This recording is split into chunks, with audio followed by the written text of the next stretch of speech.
Hello friends, Nayaswami Hriman here, and it's time to Ask a Yogi. I had a letter from someone, a young person who seems to feel that they have led a dissolute life.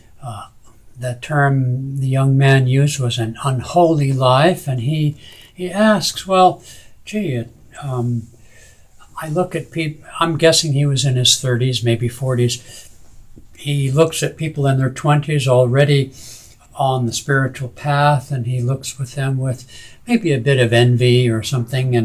And whereas maybe he's a little older, as I said, 30s and 40s, coping with bad habits, bad thoughts, trying to find a job and being doubting himself. So, he obviously discouraged.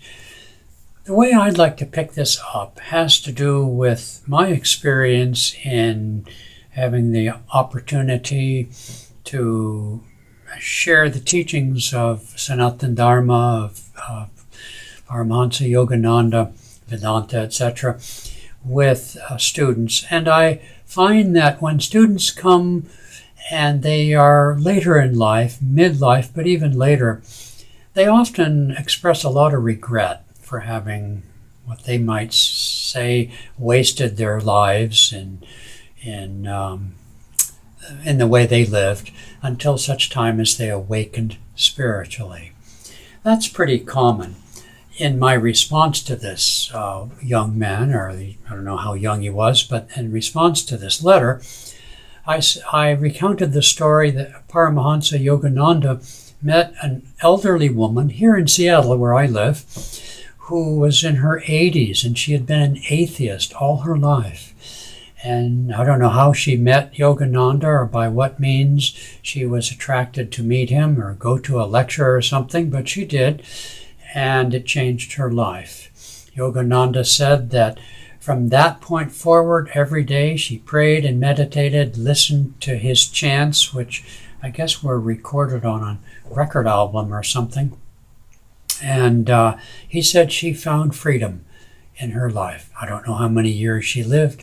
She was already in her 80s. But the point being is we are a soul. We are not a body. And I too pray that although I came to this spiritual path, to Yogananda, in my mid-20s, still I do pray that I considered the years before that as somewhat wandering, not dissolute or anything, but wandering.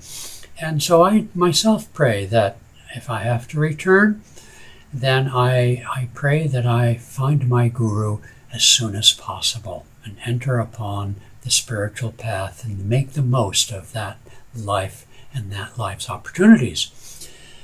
There's no point being discouraged, because you are ageless, you are deathless, you are as old as God himself, because you are God.